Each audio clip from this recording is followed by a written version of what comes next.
I have LeBron and MJ flipped. But that's really about what you value. If you're asking who had the most dominant career, it's obviously MJ, right? For a decade, he was far and away the best player in the NBA. My case for LeBron exists more in a vacuum. He was the best player in the NBA for about 9 years, in my opinion, from 2012 to 2020. But the league was much more talented in his era. Just look at the list. Steph Curry and Kevin Durant are both very high in this particular list, and they played alongside LeBron James. Some of that is just the influx of NBA talent. It's a big part of why I think Kobe's underrated. The LeBron case is simple.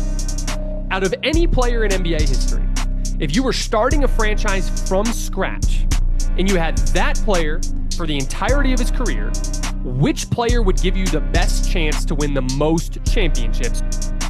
And the answer is LeBron James.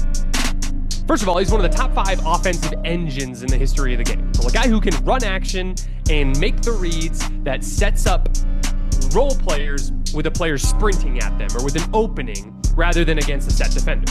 LeBron is a player that created advantages so consistently that he basically guaranteed you an elite offense, irrespective of surrounding talent. Look at some of the worst rosters that LeBron played with in his prime. The 2018 Cavs, top 5 offense. The 2009 and 2010 Cavs, very defensive-loaded rosters, both top 5 offenses. For 10 consecutive seasons, from 2009 to 2018, the worst LeBron-led offense was the 2012 Heat, that ranked 6th.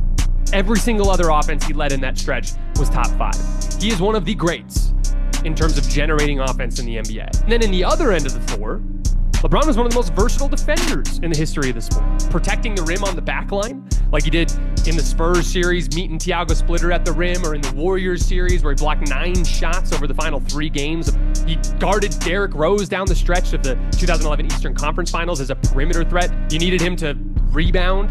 He had 17 playoff games to this point with at least 15 rebounds. He has 6 playoff games with at least 18 rebounds. And functionally a big as a rebounder when you need him to be.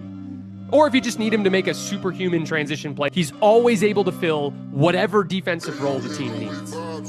And to tie it all together, outside of his decade, where he was the best player in the world, there's an entire additional decade and change of him being a top 10 player.